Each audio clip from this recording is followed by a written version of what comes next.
principio y el título del Ateneo de hoy es el paradigma de las neurociencias en la decisión de dejar de fumar. Eh, es interesante el título, a mí me llamó la atención fundamentalmente dos conceptos, el concepto de paradigma y el concepto de neurociencias. Y el concepto de paradigma es interesante porque se enmarca en una relación espacio-tiempo. ¿Qué quiero decir con esto? Un paradigma es un ejemplo, un modelo explicativo que tiene que ver con el conocimiento de un determinado tema por un conjunto de personas que se han dedicado al tema, ¿no? Y esto tiene que ver indiscutiblemente con el paso del tiempo y con la evolución. Por eso es que es interesante el título de paradigma de las neurociencias, porque cada vez avanzamos más, conocemos más y se van formulando nuevos paradigmas. Es clásico el paradigma científico que fue por primera vez, digamos, bosquejado por Thomas Kuhn, que era un doctor en ciencias, científico de la Universidad de Harvard, físico, con el cual él determina un criterio unitario en el sentido de los conocimientos y de este marco teórico o ontológico en el cual se engloba lo que es el paradigma. Así que me parece muy interesante porque en la medida que avanza el conocimiento, uno puede plantearse diversas dudas y a partir de allí, con distintos instrumentos que tienen que ver justamente con la experiencia, con el conocimiento, abordar desde otros puntos de vista. Y esto me parece que es fundamental en el tema del tabaquismo, porque hasta no hace mucho tiempo estaba muy ligado a la biología. Me parece que hablábamos los otros días con Julieta, que la apertura hacia lo que es las neurociencias me parece que es un elemento fundamental. Las neurociencias en el sentido de que es las ciencias que estudian todo lo que tiene que ver con el aparato, con el sistema nervioso. Y esto tiene que ver con la genética, tiene que ver con la biología molecular, con la biología celular, y después con las ciencias humanas, que son las ciencias, digamos, como la psicología, por ejemplo. De modo tal de que esta interrelación entre esta cuestión de espacio-tiempo que tiene que ver con el paradigma y las neurociencias, me parece que tienen mucho que ver con la actualidad del tabaquismo. Así que bueno, dicho esto, empezamos con las ponencias. La primera está a cargo de Julieta Casone, médica especialista en psiquiatría y presidente de ASAT. Y la ponencia tiene que ver, o lleva como título, Todos seguimos al Prochaska, pero ¿son suficientes nuestras intervenciones? Te escuchamos, Julieta. Bueno, buenos días a todos. Gracias por acompañarnos en este primer Ateneo. Y así es, esta es una pregunta que nos venimos haciendo un grupo de ASAD que no nos termina de cerrar este paradigma. Y bueno, queremos después compartirlo con ustedes y escuchar sus opiniones. El año pasado, sobre todo, y esto es algo que ya sabíamos y que nuestros pacientes fumadores lo saben, que el tabaquismo es un factor de riesgo para contraer infecciones respiratorias y bacterianas, que el movimiento mano-boca aumenta el riesgo de llevarnos virus a las manos. De hecho, una persona que fuma 20 cigarrillos por día se considera que se lleva la mano a la boca unas 300 veces por día. El año pasado aprendimos que los tabaquistas tenían el doble de riesgo para evolucionar a formas graves, ¿sí? Y si en caso de contraer COVID, el doble de riesgo para necesitar una terapia intensiva y una ventilación mecánica. A fines del año pasado aprendimos también que si bien la mayoría de las personas que adquiere COVID lo hacen en forma sintomática, ser fumador hace que probablemente la persona adquiera la forma sintomática, con la tríada clásica de tos, fiebre y dificultad para respirar. Todo esto precipita más la necesidad de ayudar a nuestros pacientes. El año pasado, nosotros preocupados con cómo estaban nuestros pacientes fumadores, nos juntamos y hicimos una encuesta a ver qué estaba pasando en nuestros pacientes en la Argentina fumadores.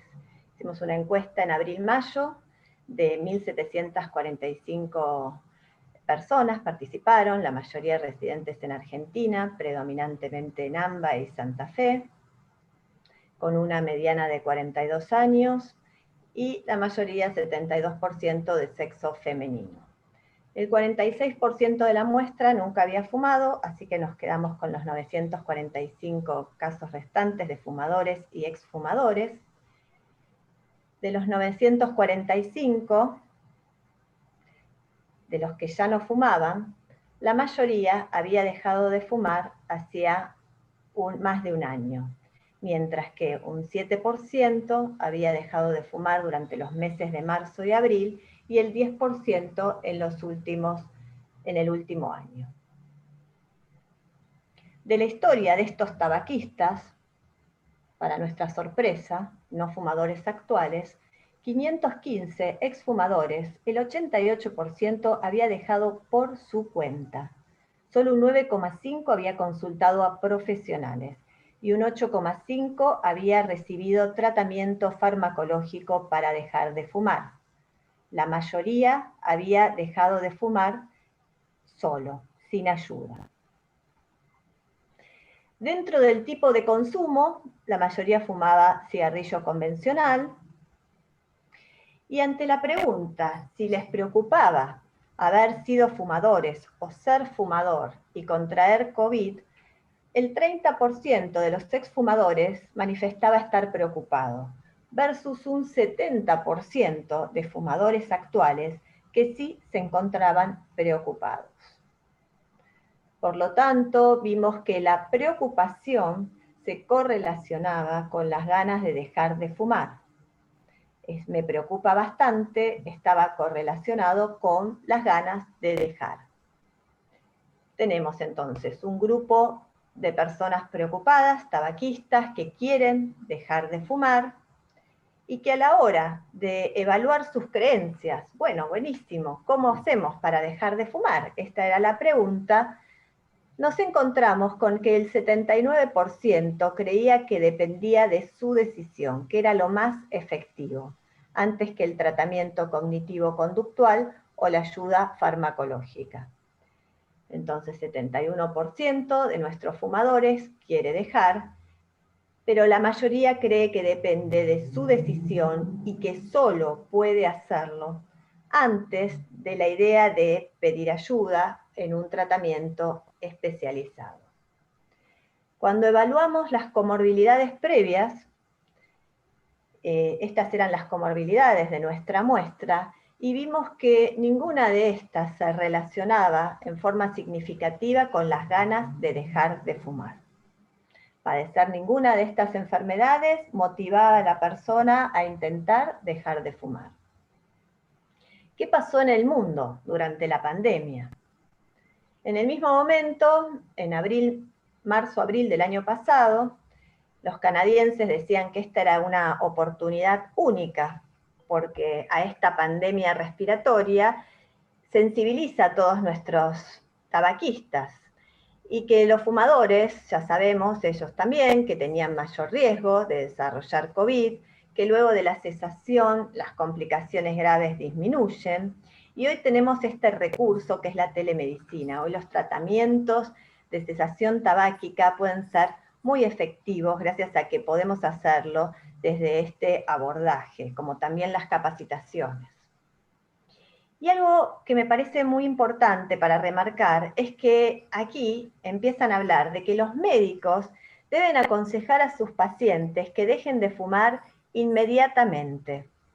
Esta es la palabra que quiero subrayar, porque si recordamos el Prochaska y los estadios, que ahora los vamos a ver, no es inmediatamente. Entonces, ¿qué pasó? Algo nos está precipitando, algo está cambiando. Otro estudio en Turquía, 2018, hicieron un estudio descriptivo, vieron que la tasa de abandono ese año fue un 23,7% y se preguntaron si la corona pandemia tenía un efecto sobre la cesación tabáquica, vieron que sí, y que era estadísticamente significativo, que había aumentado la cesación tabáquica en un 31,1%. Ellos creían que la cesación fue por el miedo que tuvieron los tabaquistas y que nosotros, todos los agentes de salud, deberemos informar en nuestras entrevistas la combinación de riesgo que hoy tienen los fumadores, que es mayor. En Inglaterra también se hicieron encuestas durante el mismo periodo de tiempo, y recuerdan que ellos tuvieron información contradictoria, que al principio habían salido trabajos que decían que el cigarrillo protegía contra la evolución de formas graves de COVID. Y a pesar de eso, los fumadores, un gran porcentaje, un 12,2%, había hecho un intento de dejar de fumar, y los usuarios de cigarrillo electrónico también lo habían intentado, para la sorpresa de ellos. Otro estudio de Estados Unidos, otra encuesta online que se hizo en el mismo periodo de tiempo, el 76% percibía mayor riesgo comparado con los no fumadores, 70,8%, casi como nosotros, tenía intención de dejar de fumar, y 46,5% había intentado desde el inicio de la pandemia. Por lo tanto, ellos apelan a que tenemos que dar mensajes claros y consistentes sobre los riesgos de dejar de seguir consumiendo y el riesgo de contraer COVID, apoyándose en la hipótesis de la vulnerabilidad, que dice que los individuos hoy se sienten más vulnerables por el daño del tabaco y este riesgo, y que es más probable que intenten dejar de fumar y que lo logren. Entonces, nos encontramos con que un 88% de las personas deja de fumar por su cuenta. Solo un número muy pequeño pidió ayuda en su momento a profesionales, que tenemos más de 70% de tabaquistas hoy preocupados por el riesgo de contraer COVID, que tienen ganas de dejar de fumar, pero a la hora de pasar al cómo lo van a hacer, cómo creen que va a ser efectivo el logro, nos encontramos que creen que depende solo de su decisión. ¿Qué pasa con el resto de las patologías en medicina? Sabemos que la hipertensión arterial, la prevalencia es de un 36,3%, de estos el 61% es diagnosticado, y de este grupo son tratados solo el 90%. En el trastorno depresivo mayor, la prevalencia es de un 13,4%, de este grupo se diagnostica un 20%, y de este grupo son tratados un 40%. ¿Qué nos pasa en tabaquismo, según la última encuesta nacional de factores de riesgo? La prevalencia es un 22,2%. Aquí el diagnóstico es muy sencillo. Le preguntamos a nuestros pacientes, ¿fuma o no fuma? Y lo asentamos en la historia clínica, y ahí tendríamos un diagnóstico de un 100%. ¿Y cuántos de estos llegan a tratamiento? Esto no lo sabemos. Como les decía, y para los que empiezan en el camino de la tabacología, este es el Prochaska famoso, los estadios de la etapa de cambio. Este es un modelo teórico que se hizo para ver cómo va cambiando las ideas de nuestros pacientes hasta lograr un estadio donde el paciente logra comprometerse con un tratamiento y de esta manera puede dejar de fumar. Según esta teoría, según este paradigma, las personas tabaquistas que están en estado de precontemplación no creen tener ningún problema, por lo tanto ningún tratamiento sería efectivo para ellos, porque no se comprometerían. En la contemplación, si bien entienden que hay un problema a solucionar, no creen que es el momento. Y el momento va pasando, el tiempo va pasando y van pasando los años, y este es el riesgo de que un día lleguen a nuestro consultorio que dicen, me pusieron 3 stents, me dijeron que tengo que dejar de fumar en forma inmediata, o me dijeron que tengo EPOC y tengo ya que dejar de fumar, o estoy embarazada y tengo que dejar de fumar y no puedo.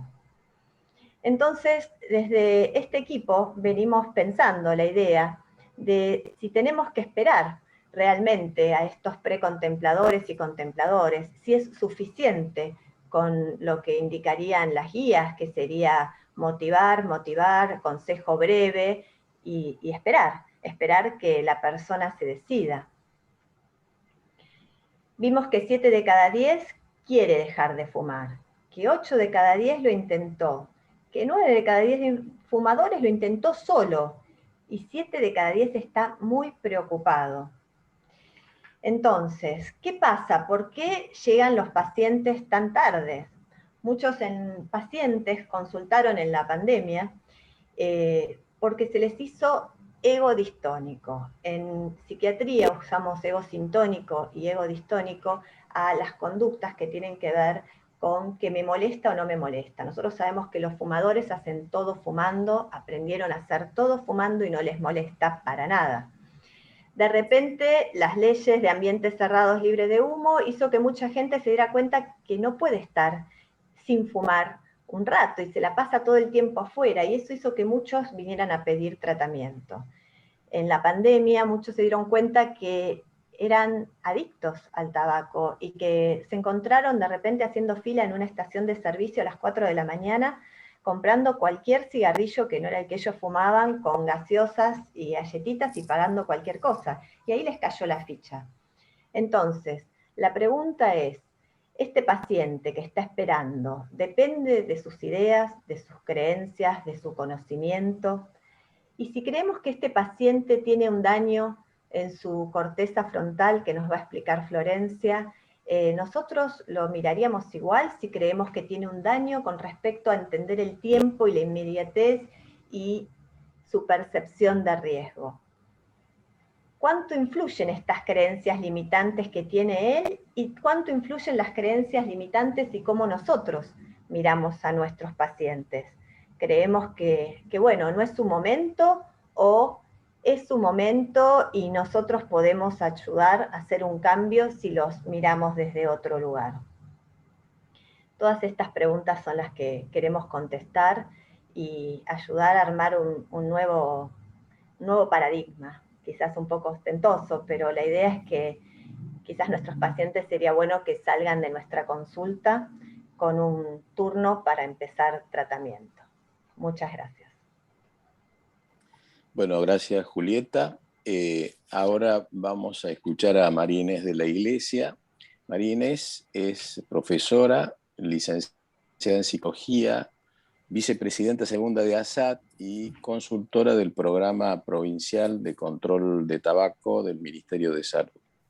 Y ella se va a referir a su ponencia, como lleva como título, Creencias limitantes en cesación tabáquica. Te escuchamos, María Inés. Gracias, Fernando. Buenos días a todos y comparto pantalla, Adri. ¿Ya?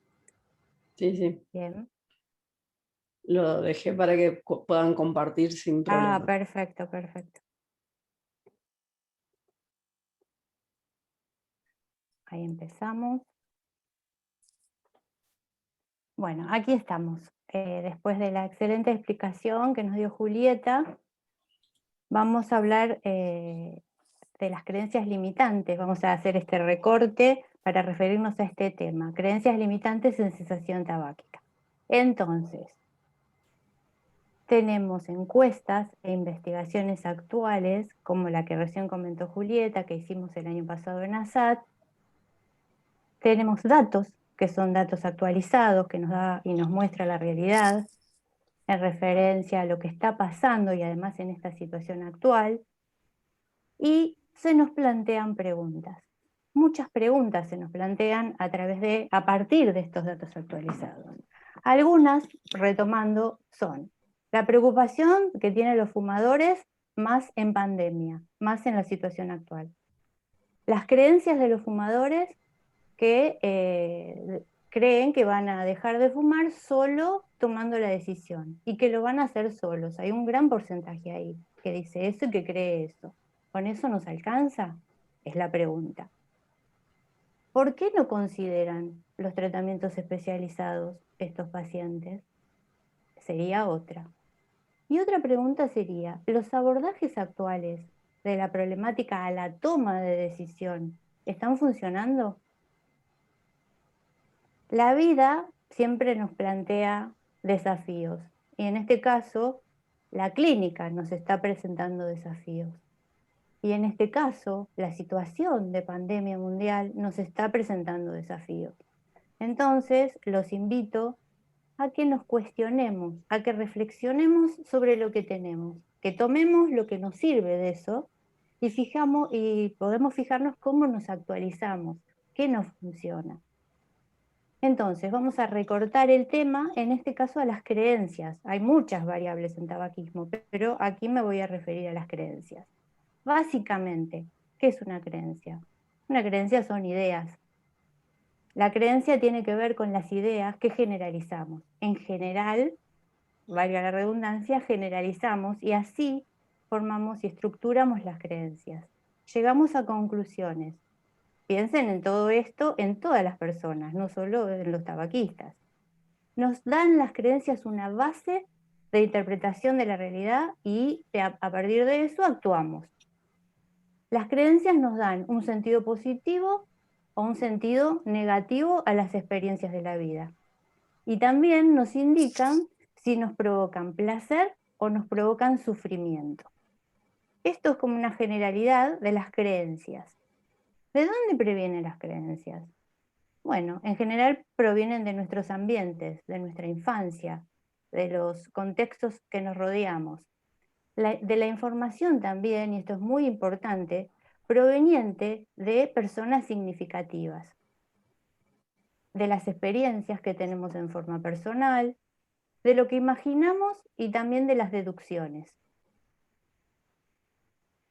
Las creencias no son realidades, son solamente interpretaciones de los datos, y eso nos sirve para todo. ¿Qué tienen las creencias? ¿Por qué son tan fuertes? Tienen un componente emocional muy fuerte y si nos referimos, en este caso, a la persona que fuma, tienen permanentemente en su conducta un reforzamiento positivo y negativo. Hay varios autores, desde los abordajes cognitivos conductuales, como Beck, como Ellis, como Anthony Robbins, que definen las creencias como creencias potencializadoras o creencias limitantes, cada una de ellas con sus características. Hay un autor específico, que su libro es Psicología del Cambio, que habla de distintas clasificaciones de las creencias. Y en este caso las divide, y escuchen esto porque es importante, según su utilidad. Si son útiles o si son inútiles para nosotros. Porque una creencia potencializadora puede convertirse en otro momento de la vida en limitante. Entonces, acerquemos eso también a nosotros como profesionales.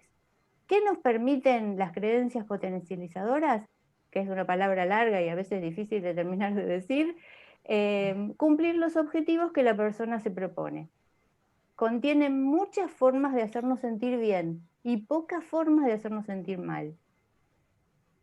Se asocian al placer a mediano o a largo plazo, porque en un principio pueden necesitar un esfuerzo para llegar a ese placer de largo plazo. Tiene que ver con consecuencias. Si nos referimos entonces ahora a las creencias limitantes tienden a proponer placer inmediato, ya. Evitan mostrar las consecuencias y en este sentido podemos pensar en las adicciones, ¿no? En la miopía del futuro que se dice que tienen los que consumen algún tipo de sustancia. Actúan por debajo de la racionalidad.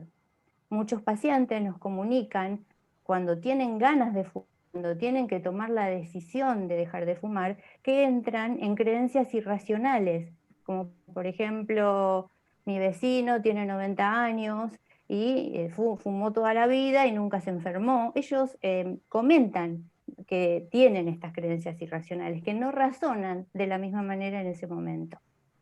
Estas creencias limitantes también nos arrastran a tener comportamientos que quizás no deseamos, que nos incapacitan. Y además agregan al dolor, a la emoción o a lo que tenemos en ese momento capas.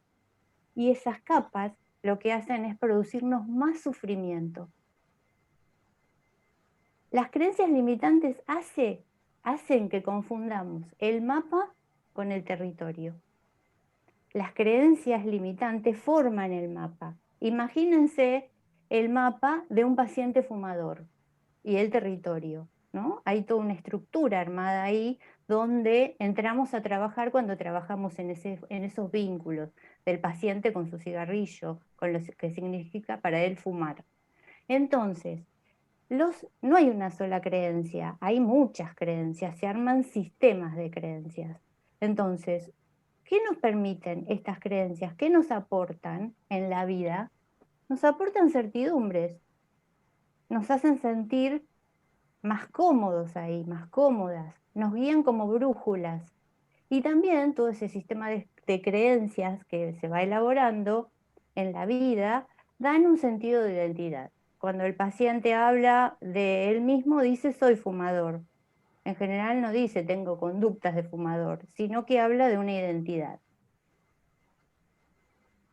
Algunos ejemplos que traje acá, que todos ustedes conocen, que tienen que ver con estas creencias que escuchamos permanentemente en nuestros pacientes.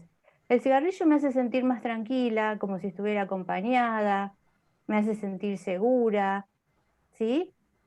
Seguridad.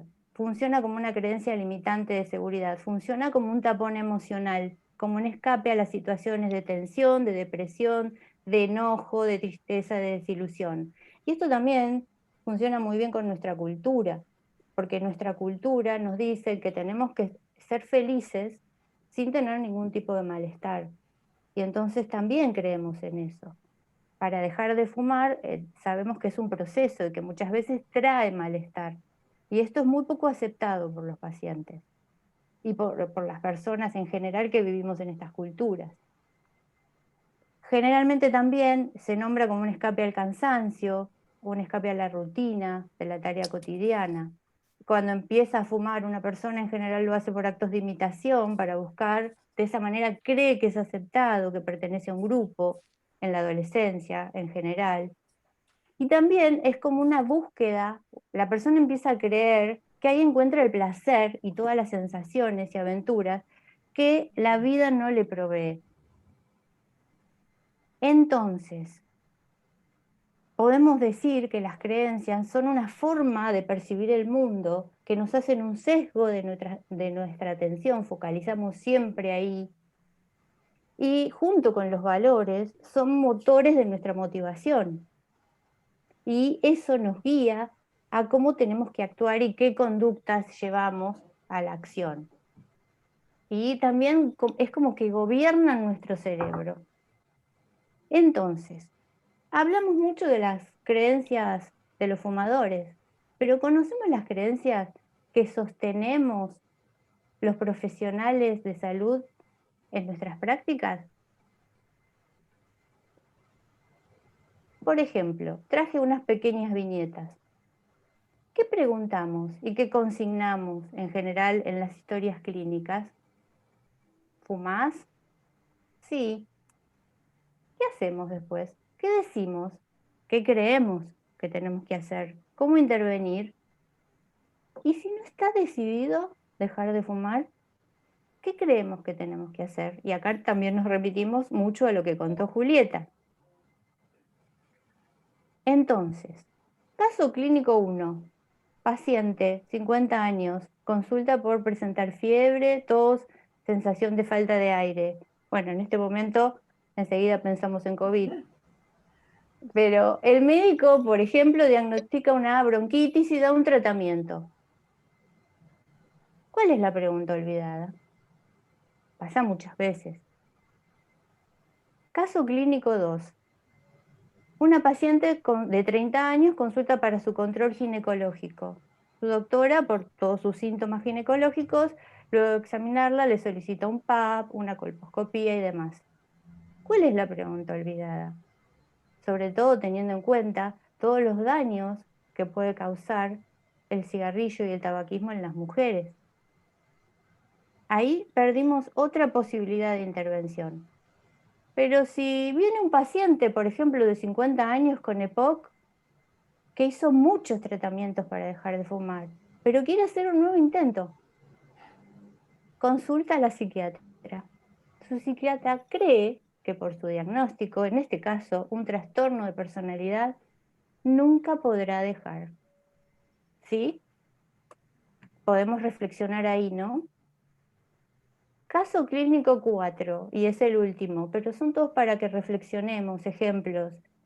El paciente D consulta a un profesional de la salud mental porque se está separando.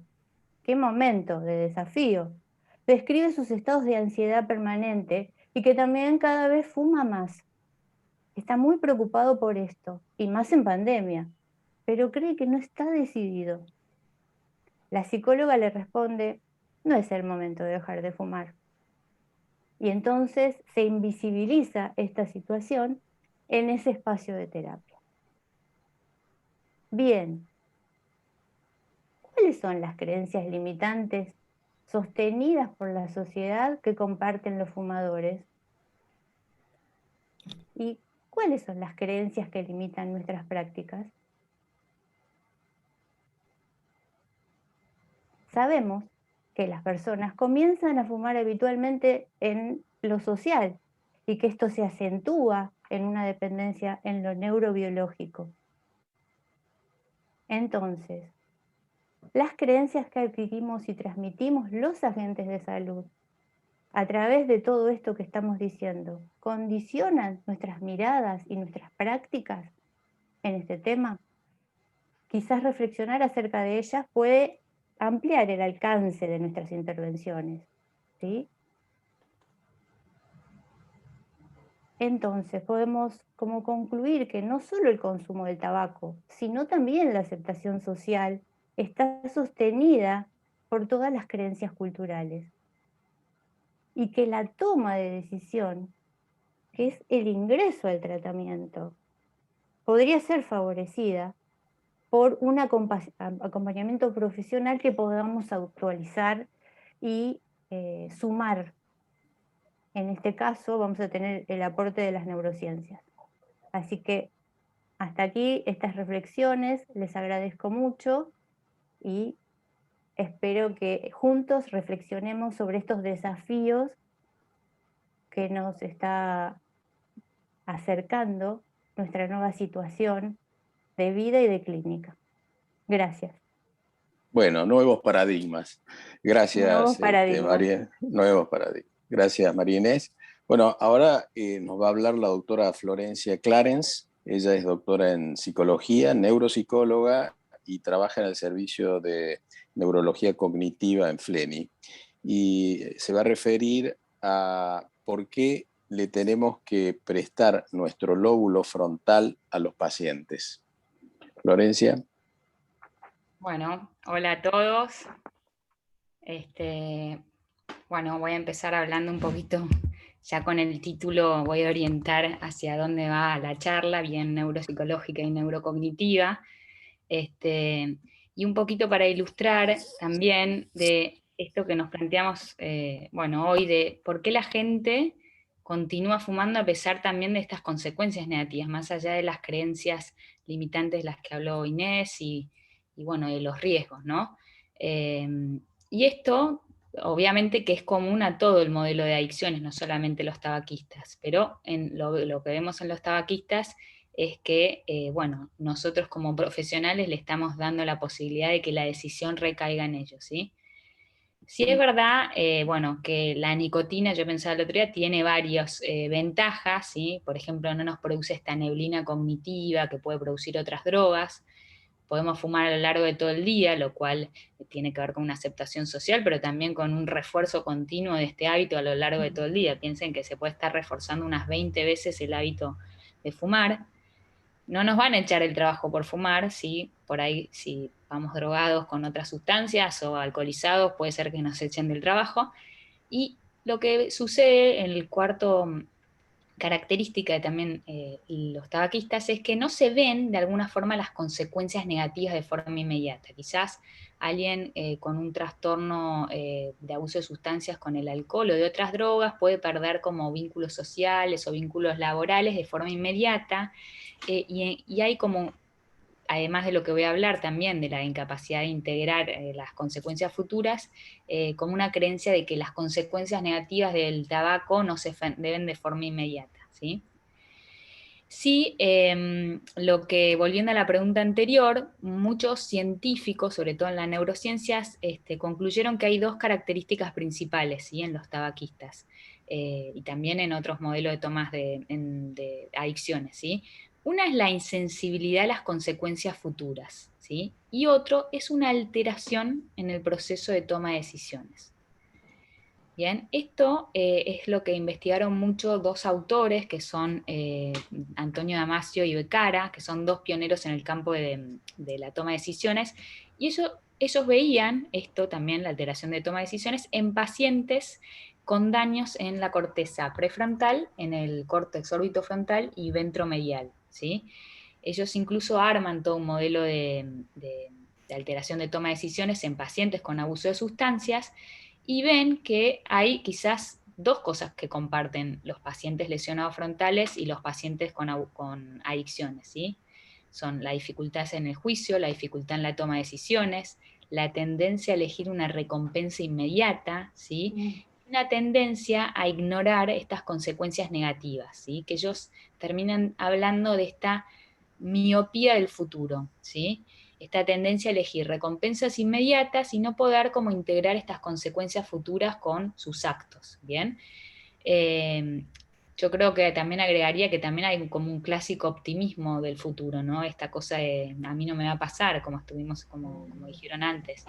Y sobre todo como usar el feedback, ¿no?, del ambiente para integrar en la toma de decisiones. Piensen que el tabaquista cuando está fumando le dicen, bueno, esto te va a hacer mal, tiene información. Entonces, ¿por qué no pueden integrar ese feedback contextual para la toma de decisiones como cualquier sujeto normal lo podría hacer? Estoy hablando desde el lado más de lo que es la parte de neuropsicología y neurociencia, ¿sí?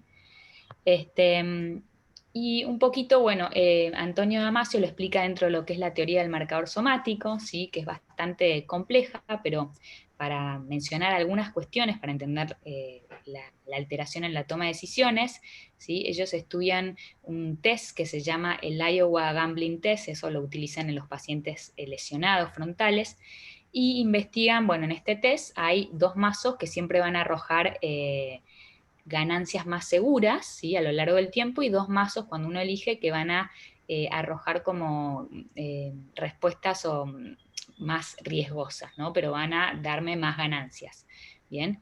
Y ellos medían todo lo que era el cambio en la conductancia cutánea, el cambio en la actividad electrodérmica, para ver la respuesta del sistema nervioso autónomo, ¿bien? Entonces, en estos pacientes, ¿sí?, lesionados o con lesiones más en el córtex prefrontal, vieron que habían dos respuestas en estos cambios, ¿no?, en la actividad electrodérmica. Uno que era consecuente a la recompensa o el castigo. Entonces, los sujetos sanos, comparado con este grupo, van a mostrar mayor respuesta cuanto más intensa sea la recompensa o el castigo, ¿no? Cuanto más gano, cuanto más pierdo. Pero otro que es interesante es que vieron que había respuestas anticipadas, ¿sí?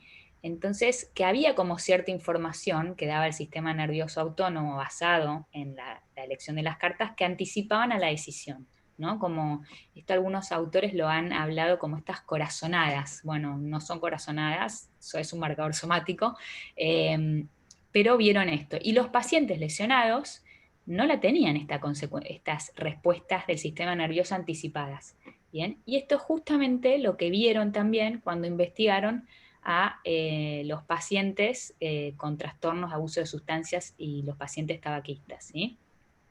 Para que vean, bueno, hay todo un modelo que se desarrolló del marcador somático, la parte neurocognitiva, ¿sí? No solo tenemos todo lo que es la parte más amigdalina, ¿sí?, sino también que hay esto que es lo que a nosotros más nos interesa, la corteza más ventromedial, ¿sí?, en relación con la corteza más dorsolateral, ¿sí?, que están en constante interjuego, ¿sí?, para tomar la decisión. También tiene, o sea, hay bastantes circuitos que se alteran en esta parte de la adicción. Bien, entonces lo que vieron, ¿sí?, cuando desarrollaron el marcador somático en la adicción, ¿sí?, cuando hablo de adicción hablo de varias drogas, pero también se incluye el grupo de tabaquistas, vieron que los pacientes con adicciones tienen una preferencia por los mazos riesgosos, o sea que hay una cierta tendencia a elegir como situaciones de riesgo, que esto quizás ustedes también lo pueden llegar a ver como que los pacientes también tabaquistas pueden ser esos pacientes que eligen conductas más riesgosas en otros campos, ¿no? de la vida. Y no suelen desarrollar estas respuestas anticipadoras, o sea, de alguna forma su sistema nervioso autónomo no les brinda este feedback, no pueden integrar, no tienen esa corazonada de que van a hacer algo que no les va a beneficiar, ¿sí? Entonces, sí podríamos decir que los pacientes que tienen, los sujetos con adicciones, tienen alteraciones en la parte más de amígdala, ¿sí? La parte más subcortical, y en el sistema reflexivo, que tiene que ver con la parte prefrontal ventromedial, ¿sí? Entonces acá empiezan a discutir los autores, bueno, ¿qué es primero, el huevo o la gallina? Las disfunciones ventromediales que vemos en el córtex prefrontal, ¿se desarrollan como resultado del uso crónico de las sustancias o existe como un factor predisponente, ¿sí? A las adicciones en algunos individuos? Si bien esto obviamente que falta mucho metodología e investigaciones y no se puede afirmar, sí los autores creen que habría ciertas características fenotípicas, y me atrevo a decir como un perfil cognitivo subyacente a alteraciones de toma de decisiones, donde hay disfunciones en mecanismos que son clave para la toma de decisiones, para inhibir respuestas y para controlar la conducta, ¿sí? Entonces estos pacientes, los pacientes también tabaquistas, son más susceptibles a comportarse de forma que tengan consecuencias y recompensas a corto plazo, aun si estas acciones llevan consecuencias negativas en el largo plazo, ¿sí? O sea que apoyaría la noción de que es subyacente este déficit. Volviendo un poco a la miopía del futuro que hablamos, esta capacidad de ver un poquito más allá, hay muchísimas tareas en lo que es la neuropsicología, en tareas de lo que se llama delay discounting o descuento por demora, se los menciono un poquito porque es interesante cómo lo evalúan. El descuento por demora es una medida que se utiliza para evaluar la impulsividad, ¿sí? Que describe cómo estos reforzadores, cómo los estímulos pierden el valor en la medida en que se demoran en el tiempo, ¿sí? Entonces yo puedo ver cómo un sujeto prefiere un reforzador, un estímulo inmediato, de menor magnitud, frente a otro demorado de mayor valor o magnitud, ¿sí?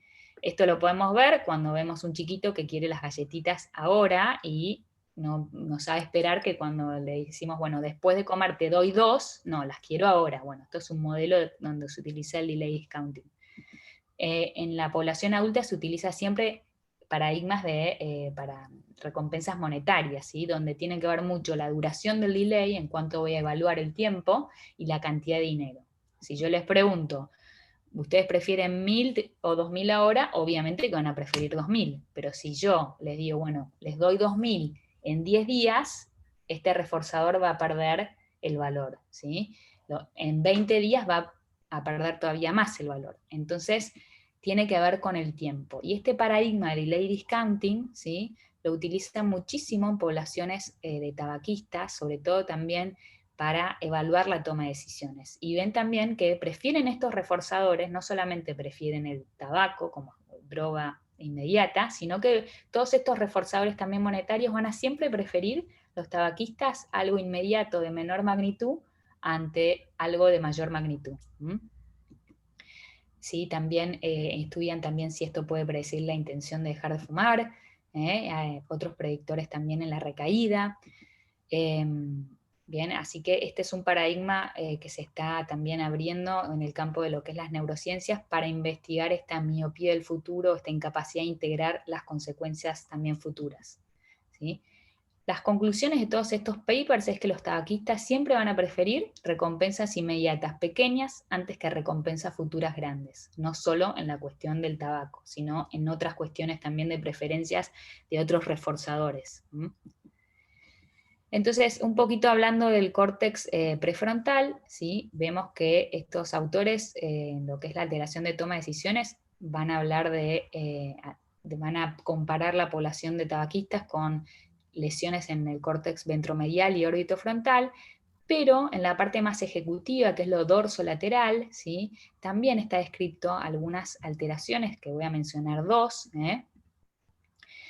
Una es la inhibición, ¿sí? La capacidad de inhibir respuestas. Ustedes piensen, ¿no? Los tabaquistas, ustedes que tienen pacientes también, si hay algunas conductas, ¿sí?, que pueden asimilar con la falta de inhibición en estos pacientes. Y lo que la conclusión es que la falta del control inhibitorio y las fallas en la inhibición de respuestas tomadas por algunas medidas neuropsicológicas que apuntan a medir esto, estarían presentes antes de que se instaure la adicción, ¿sí? Obviamente sigue apoyando esta noción de algo previo, ¿no?, de como un perfil cognitivo previo que altera la toma de decisiones. Y otra de las cosas también que es propio de la corteza dorsolateral es la atención y la memoria de trabajo, ¿sí?, donde estos autores, mediante este uso de test que son muy comúnmente utilizados en neuropsicología, hablan de que la atención sostenida, que es la concentración, la impulsividad y las fallas en la memoria de trabajo también estarían presentes antes del inicio de la adicción, lo cual apoya esta cuestión de este fenotipo cognitivo, ¿sí?, previo. Y lo que se plantean a veces estos investigadores es, bueno, los fumadores llegan a ser fumadores porque combaten alguna forma de disfunción de la atención. Esto me hace pensar también en alguna población también con algún déficit atencional, ¿no?, que puede llegar a caer en el tabaquismo para compensar esto, ¿bien? Pero bueno, hay un interjuego muy cercano en todo lo que es la atención y la memoria de trabajo, ¿sí?, que son funciones de la corteza dorsolateral. Y por último, les quiero mencionar que hoy también, con toda esta investigación de la toma de decisiones, empiezan a haber intervenciones terapéuticas dirigidas y programas dirigidos a mejorar la toma de decisiones en estos pacientes. Bien, entonces, para ayudar a un paciente a dejar de fumar, uno tiene que ayudarle a mejorar la toma de decisiones porque esto se generalizaría a otros ambientes de su vida. Por ejemplo, el Goal Management Training, ¿sí?, donde tiene un módulo específico que se le enseña como a la toma de decisiones y a los componentes de toma de decisiones. Después también entrenan en lo que es la memoria de trabajo, ¿sí?, diciendo que, bueno, esto mejoraría también las representaciones que tienen de las pistas que les da la droga en sí, ¿sí? Piensen que la memoria de trabajo tiene un interjuego de mantener estas representaciones mentales, ¿no?, y lo que uno puede asociar con placer de la droga. Después hay un programa que se llama Contingency Management, donde se trata de dar refuerzos positivos a cambio de cuando el paciente muestra que no está fumando. Entonces le doy un reforzador, algún voucher, si el paciente me demuestra que no está fumando, y esto, digamos, la teoría de atrás de esto es que volvería a formar el sistema de recompensas, como un sistema de recompensas que está medio enfermo o dañado. Bueno, yo estoy tratando de darle refuerzos positivos y adecuados para que esto se solucione. Y obviamente, bueno, los paradigmas dentro de lo que es las pautas de terapia cognitivo-conductual. Pero bueno, como bien dijeron antes, ¿sí?, esto es un paradigma que se está abriendo, tenemos que trabajarlo entre todos. Espero que haya quedado claro por qué le tenemos que prestar el lóbulo frontal a nuestros pacientes, en especial a este grupo, pero sí es un trabajo también entre todos. Calculo que, bueno, muchas especialidades tienen que ver con ayudar a esta población, así que tiene que ser un esfuerzo multidisciplinario. Bueno, muchas gracias también, y muchas gracias por invitarme a este espacio a contribuir desde este lado de las neurociencias. Bueno, gracias, Florencia. Ahora vamos a escuchar a la doctora Adriana Ángel, que es especialista en cardiología y prosecretaria de ASAT. Ella se va a referir al modelo de atención de los factores de riesgo. Adriana. Hola. Hola. Hola, ahí está. Sí, okay. ¿Ahí se escucha clarito? Sí. Perfecto. Sí, sí. Muy bien. Muy bien. Bien. Es irónico pensar que, a pesar de la amenaza que significan las enfermedades cardiovasculares, las principales causas de muertes estén causadas por los factores relacionados con el estilo de vida de los individuos. Yo creo que como cardióloga o como cualquier especialidad tenemos que revisar qué modelos de atención estamos utilizando, y por eso es que esta secuencia, esta observación que venimos haciendo con el grupo de trabajo, nos pareció muy interesante este aporte que nos hacía Florencia. referido a por qué, digamos, el interés, cardióloga tengo mi sesgo, ¿sí? Dentro del grupo de las enfermedades que causan mayor mortalidad se encuentra la enfermedad cardiovascular, especialmente aquella que se afecta a infartos de miocardio o accidentes cerebrovasculares. Seguido a este grupo se encuentran los tumores, entre ellos el cáncer y la enfermedad del aparato respiratorio, todas estas asociadas con el factor de riesgo al cual nos dedicamos a tratar. En cuanto a enfermedades cardiovasculares, ¿sí? Conocemos el proceso, sabemos que tiene que ver con estos hábitos que empiezan en la infancia, que favorecen la aparición de estos factores de riesgo, que terminan definiendo enfermedades cuando no son tratadas adecuadamente, enfermedades que llevan a una cronicidad y que terminan, ¿sí?, en la atención médica a veces en forma muy tardía, ¿sí?, con un paciente ya complicado.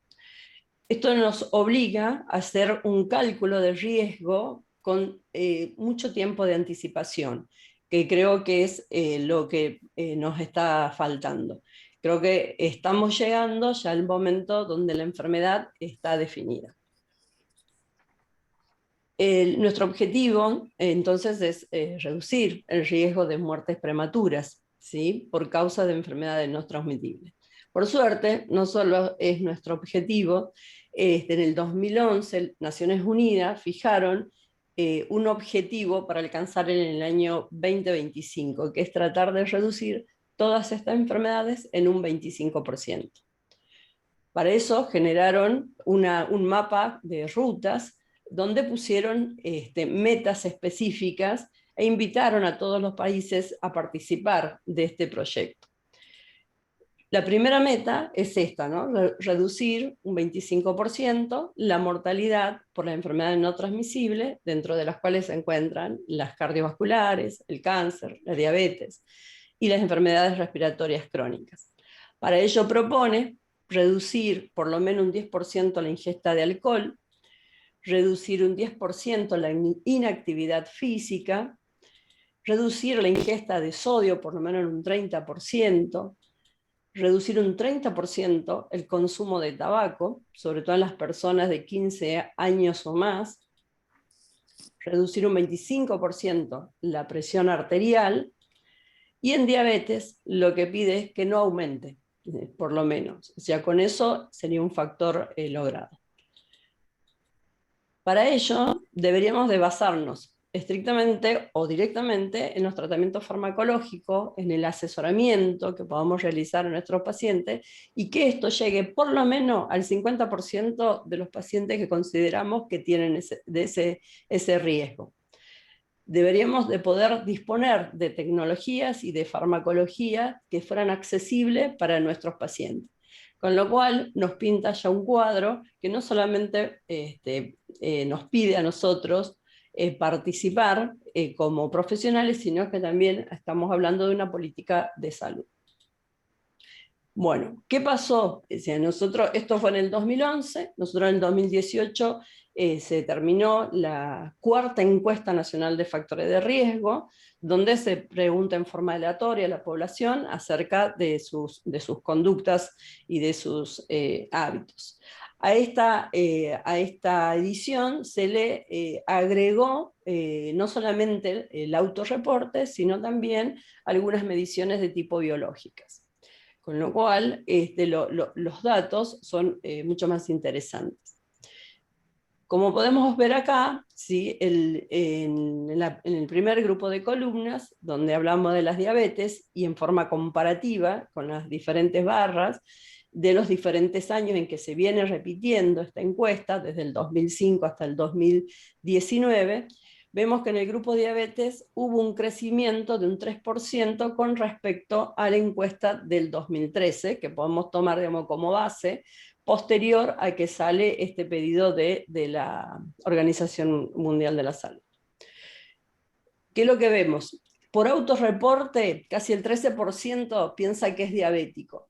Cuando se hace el control glucémico, se ve y se conjuga diabetes de autorreporte con diabetes determinada por el control bioquímico, que solo el 11%. O sea, se creen más diabéticos que los que son en realidad.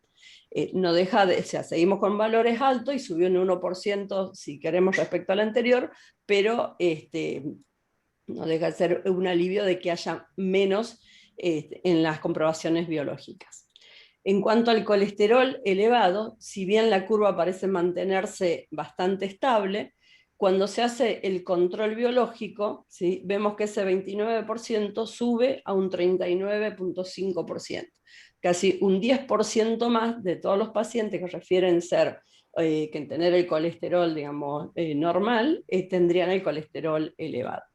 Y finalmente, en hipertensión arterial, donde la curva también se mantiene de hace varios años alrededor de 35%, ¿sí?, cuando se hace el control efectivo de la presión arterial, el grupo que se encuentra con valores de presión arterial por encima de lo considerado como normal es del 46,6%, casi un 12% más. Esto realmente preocupa, porque entonces quiere decir que tenemos mucho en los diferentes factores de riesgo, muchas personas que no tienen detectada, digamos, su patología de riesgo, ¿no? Algo no estamos haciendo bien.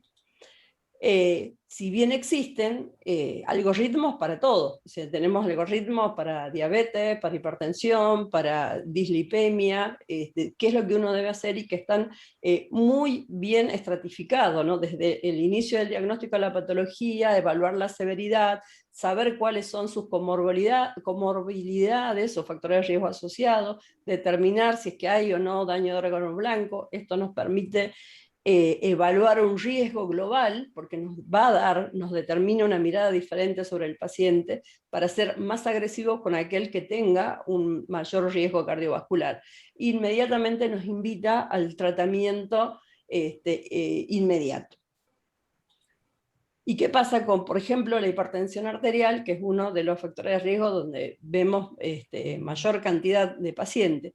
El trabajo Renata es un trabajo que se hizo de detección de hipertensión arterial en Argentina, es bastante emblemático, y lo que ha mostrado, y persiste a pesar de haberse repetido en 2 oportunidades con 10 años de diferencia, persiste el mismo mapa. Casi de los hipertensos que se detectaron, un 37% no sabía que era hipertenso. Hay un pequeño grupo que no llega al 10% que se sabían hipertensos pero que no estaban tratados. Luego tenemos un 30%, un tercio, de los que no están tratados pero no están controlados. Y finalmente tenemos solamente un 25% de pacientes con diagnóstico efectivo de hipertensión arterial, con tratamiento indicado y controlados. O sea, son muchas las variables que uno debe tener en cuenta, no solamente en hacer el diagnóstico, sino a su vez tratarlo y a su vez controlar que ese tratamiento sea efectivo, o sea, que el paciente esté controlado. 1 de cada 3 hipertensos entonces desconoce que es hipertenso, y 1 de cada 4 está bien controlado. O sea, estamos un poquito lejos de alcanzar estos objetivos. Cuando vemos otro factor de riesgo que se relaciona también en forma directa con los que hablamos recién, diabetes, hipertensión, dislipemia, ¿sí?, se ha observado un pequeño descenso en sobrepeso. Lo triste fue cuando vimos que en realidad lo que hicimos fue no pasar, digamos, de sobrepeso a peso normal, sino pasar a obesidad, ¿sí? Con lo cual, asociado al incremento del sedentarismo, y vemos que no hemos avanzado mucho. Pero bueno, una pequeña buena noticia, y es que la sal en la mesa sí se ha reducido, y eso creo que ha tenido que ver con políticas de Estado, ¿sí?, que hubo convenios para que el pan, que es uno de los elementos que más se consume, se produzca, y todas las pastas, tenga una reducción en el contenido de sodio. Y bueno, en cuanto al consumo de frutas o verduras, no se logró avanzar mucho. ¿Qué pasó con tabaco? Esto obviamente ustedes lo saben tanto como yo, pero vamos a revisar. Año tras año venimos teniendo una reducción sistemática de la prevalencia del consumo del tabaco. Y eso es una muy buena noticia, porque podemos decir que entre el 2005 y el 2018 tuvimos una reducción del 25%. Sumado a que los ambientes donde puede haber exposición al tabaquismo, eso ha sido mucho más marcado. Nos aparece en esta última un nuevo cuco, ¿no? Un nuevo factor de riesgo que empieza a registrarse el consumo del cigarrillo electrónico, el cual sabemos también tiene implicancias. Yo estoy convencida de que estos cambios tuvieron que ver con cambios también de paradigma, ¿no? Este es un trabajo que se realizó en la Sociedad Argentina de Cardiología, en el año 2004 el primer trabajo, y en el 2003 el segundo, idéntico, ¿sí? Y lo que se hizo fue indagar qué estaban haciendo los médicos con respecto al cigarrillo, pero qué hacían ellos con respecto a sus pacientes y cuál era su actitud frente al cigarrillo. Y nos encontramos con un 30% de médicos fumadores en la primera muestra. Pero si ven atentamente, ¿sí? Para 10 años después, eso logró una reducción importante. A su vez, los médicos también en ese momento daban menor consejo, y 10 años después el consejo aumentó. Uno deduce que estos médicos, al tomar, digamos, en forma activa, al haber más políticas que favorecían la educación o la formación en tabaco, porque acá no lo puse, pero también se lo relacionó con, por ejemplo, si habían tenido o no habían tenido formación en la facultad, o si ellos habían realizado algún tipo de formación específica, y se relacionaban directamente. El que fumaba tenía menos formación, y por supuesto daban menos consejos. Asociado, bueno, a sus problemas de salud, digamos, también se vio que conforme pasaron los años, cuanto más formación tenían, más reducían su consumo y tenían más, daban más consejos. Bien. Y esto nos lleva a cuáles son, en función de estas formas de trabajar o de pararnos frente a este factor de riesgo, o a cualquiera de los factores de riesgo, porque también en obesidad podemos usar, o en diabetes, cualquiera de estos que los usamos tranquilamente en tabaquismo. El de la 5A, que ya lo tenemos como un consejo inmediato y que vamos avanzando en función de si responde o no nos responde el paciente, ¿sí? Un nuevo modelo, donde es un modelo más interdisciplinario, ¿sí? Que hace inclusive participar no solamente al profesional médico, sino a la gente de admisión, a la secretaria, a la nutricionista, formando equipos de trabajo. Y finalmente una modalidad más proactiva, ¿sí?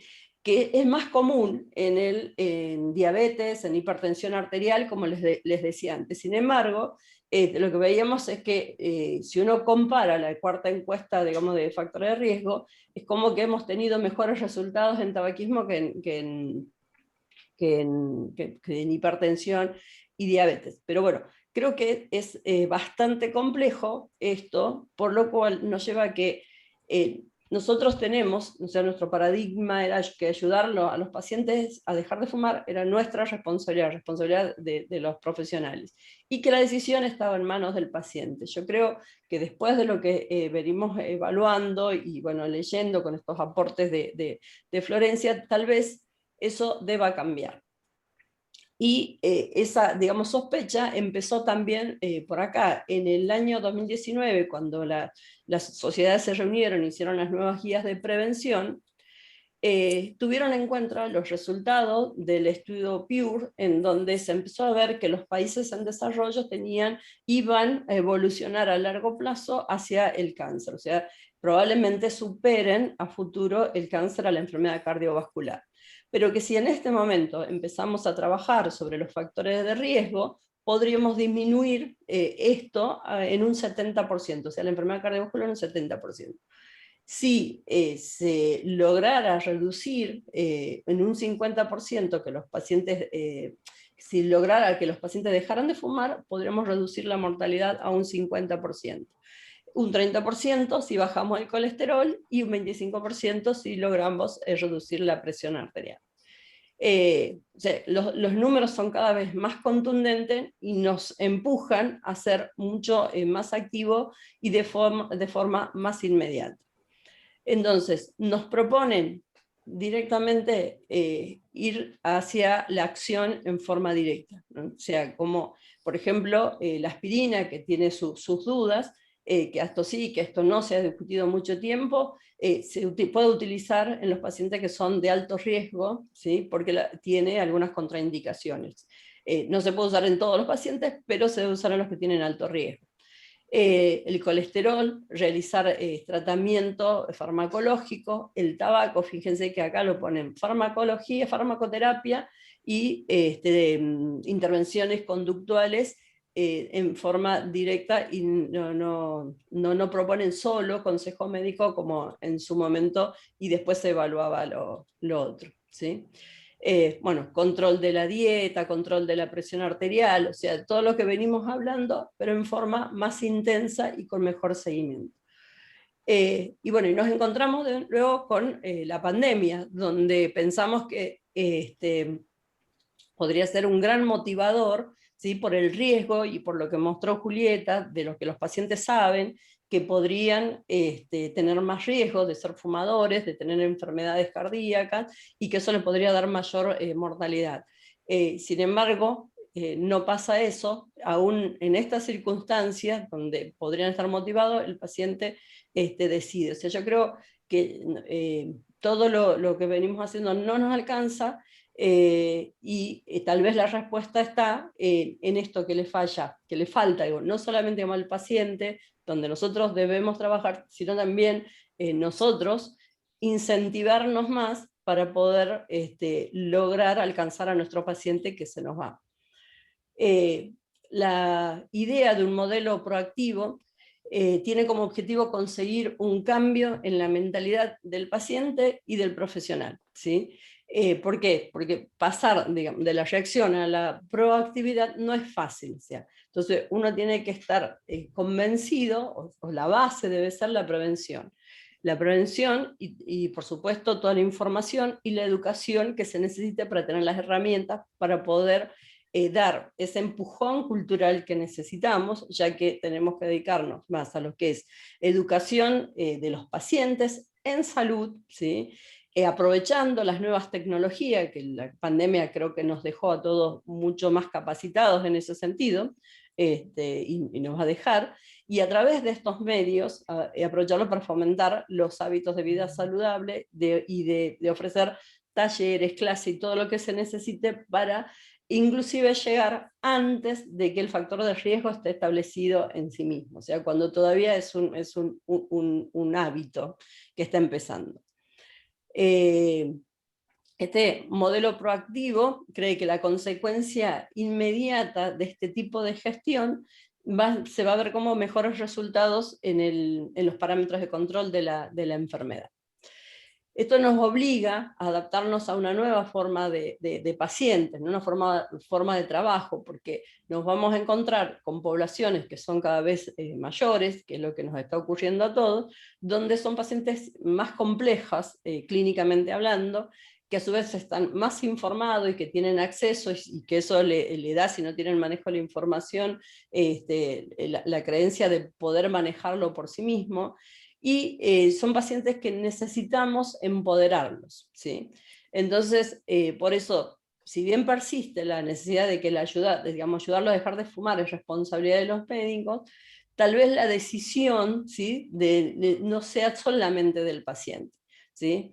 Creo que entre ambos vamos a poder lograr esto. ¿Por qué?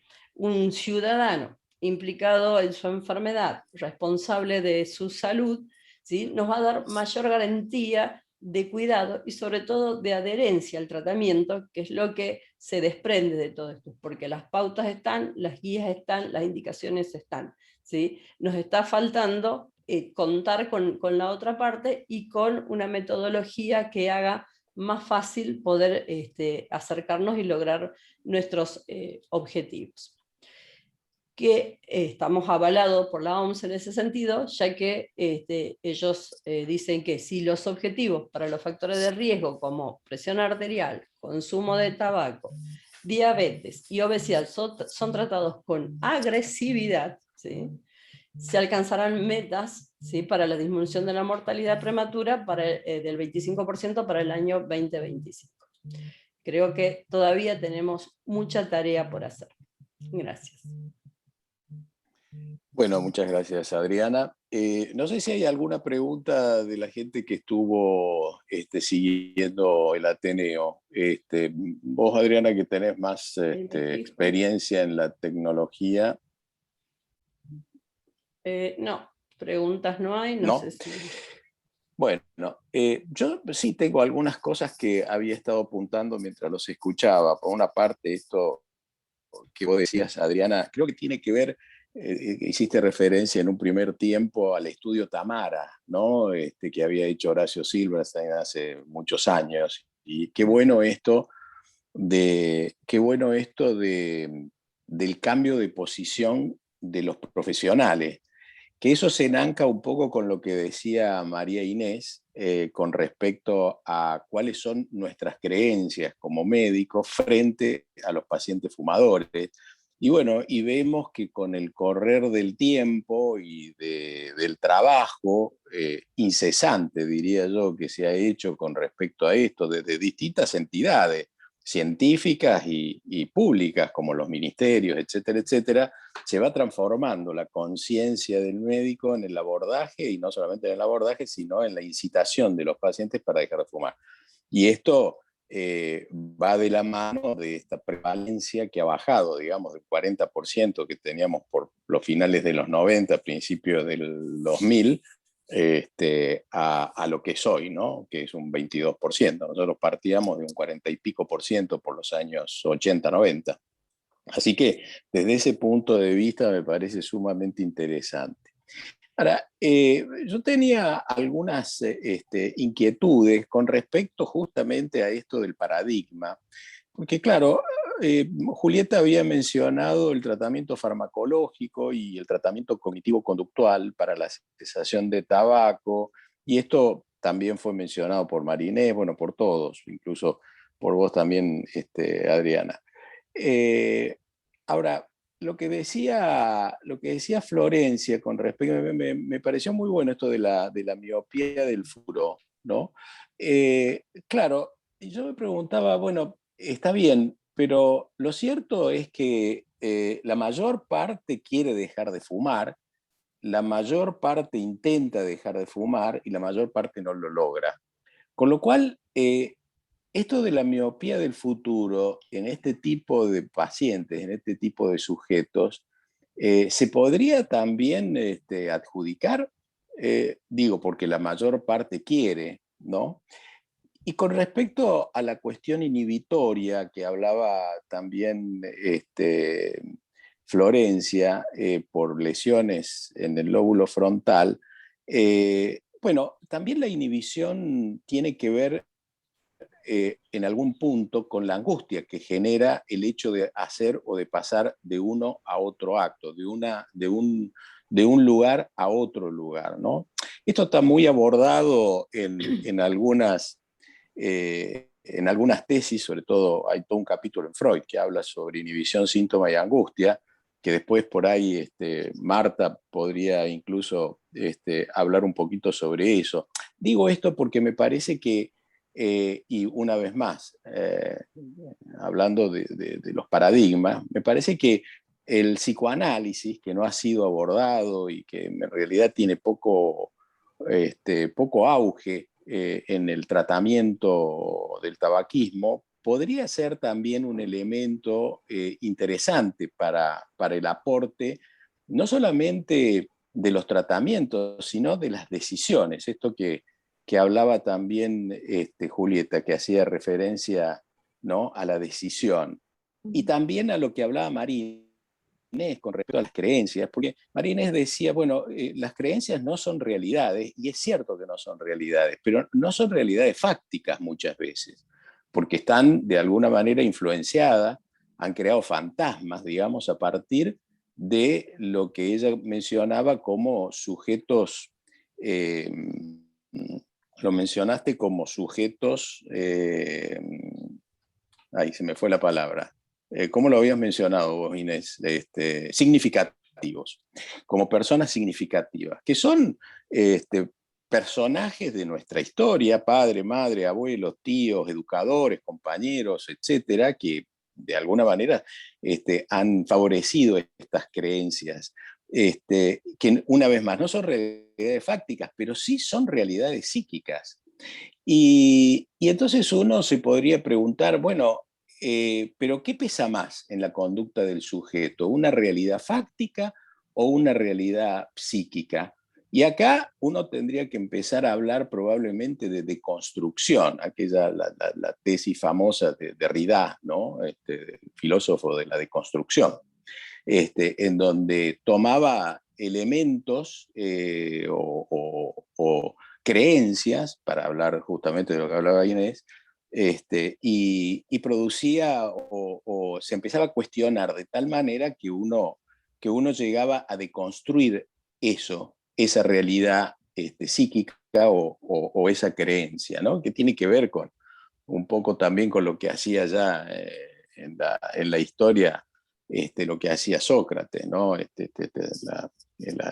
Las preguntas que hacía permanentemente a la población ateniense y que por eso de alguna manera molestaba tanto y que al final lo mataron o se suicidó. Bueno, yo quería entonces por ahí preguntarle a Marta qué opinaba de la posibilidad del psicoanálisis en el tratamiento o en la ayuda a la decisión de dejar de fumar.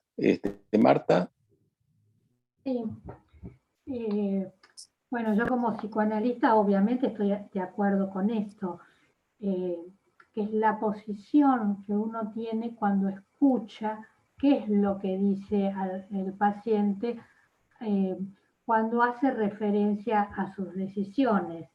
En líneas generales, el paciente quiere dejar de fumar como una forma, hay que detectar bien, si quiere dejar de fumar como una forma de cambio en relación a su salud o una forma de un cambio interno, que es a lo que tenemos que ayudar.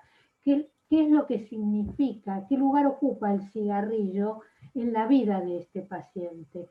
¿Qué hay atrás de la frase de me acompaña, me alivia, me llama el jefe y yo me agarro del cigarrillo como bastón? Me parece que una escucha desde el psicoanálisis o quizás también desde alguna otra escuela para ver qué hay atrás de esta realidad, como vos decías, y cuál es la realidad psíquica, qué lo lleva a decidir dejar de fumar. Porque una cosa es, bueno, quiero dejar de fumar porque tengo EPOC, y después cuando se empieza a rascar aparecen los miedos, las historias. Entonces me parece que es muy importante poder escuchar la realidad psíquica, digamos, como vos la mencionaste, pero está enlazada a la realidad del paciente, a los motivos reales por los cuales viene,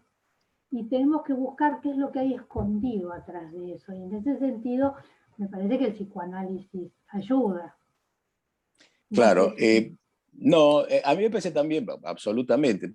De hecho, alguna vez hicimos una publicación con respecto a algunos pacientes que habían sido tratados con psicoanálisis y el éxito que habíamos obtenido con eso, pero el psicoanálisis no tiene tiempos y me parece que la terapia cognitivo-conductual en ese sentido tiene un abordaje más práctico en cuanto a la temporalidad, ¿no? El psicoanálisis sabemos que no tiene tiempo. Un paciente en psicoanálisis, por el método psicoanalítico, nada más que un abordaje del psiquismo, puede llevar mucho tiempo para esto. Pero bueno, estamos hablando de sujetos que no tienen la suficiente motivación o no tienen la decisión todavía, o pacientes que no van a dejar de fumar nunca, porque hay pacientes que incluso nunca llegan a dejar de fumar y se mueren fumando.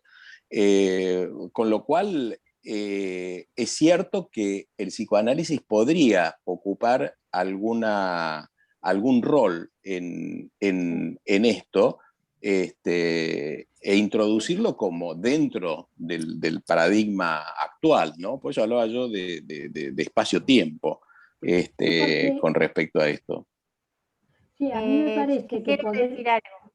Sí, dale, dale. Desde otros abordajes, los cognitivos conductuales, inclusive los de tercera generación, que son los más actuales, también se escucha, también se busca el sentido, seguramente con diferentes intervenciones. Claro. Pero también se va a esa profundidad de sentido de por qué el paciente o para qué el paciente fuma, desde un sentido existencial también. ¿Para qué está fumando? ¿Qué significa su conducta de fumar? Y esto a veces que se dice de lo práctico parece como que descalifica el abordaje, pero también se utiliza en otras intervenciones. Y me parece que también tenemos que cuestionarnos por qué no se actúa desde el psicoanálisis o por qué creencia se cree que lo cognitivo es solo práctico, o ¿no? Son todas creencias de los mismos profesionales. Al paciente se lo puede ayudar desde distintas miradas. Y sí, por supuesto, desde la escucha siempre, desde la conexión, desde la conciencia, desde la presencia con el otro. A ver qué está pasando ahí y cómo uno puede ayudar, y cómo esto que decíamos, ¿no? Esto que decías vos, como lo psíquico y lo fáctico, también está dicho quizás desde otros conceptos en otros abordajes. Lo que pasa es que siempre hay una filosofía de base de ver al hombre desde otros lugares, desde cada abordaje. Y yo creo que cada abordaje y la escucha desde cada escuela donde cada uno esté parado es lo que me parece, esa otra escucha, a la cual hacíamos referencia y decías recién vos también, María Inés, es lo que permite acotar en el tiempo, es lo que diferencia un tratamiento psicoanalítico a una escucha psicoanalítica en un paciente que viene a dejar de fumar. Poder escuchar eso otro es lo que permite, me parece, acotar en el tiempo y poner tiempos a los pacientes para ir pautando el camino para dejar de la decisión. La decisión sí, justamente y el camino, de lo que estamos hablando, de la decisión, ¿no? Lo que hacemos los profesionales frente a eso, desde los distintos lugares, especialidades, desde todo el equipo de salud. Sí, a mí me gustaría preguntarnos, así entre todos, después de escuchar a Florencia, donde ella nos marca los daños que tienen muchos de nuestros pacientes en cuanto al tiempo, al timing, a la percepción de riesgo, ¿cómo cambiaría nuestra actitud, la de todos los agentes de salud que hacemos tabaco, que quizás no nos podemos meter de lleno en las cuestiones, sí podemos derivar siempre, pero ¿cómo sería nuestra actitud? ¿Los dejaríamos en estado de precontemplación y contemplación tanto tiempo? ¿Cambiaría nuestra mentalidad? ¿Arrancaríamos antes los tratamientos?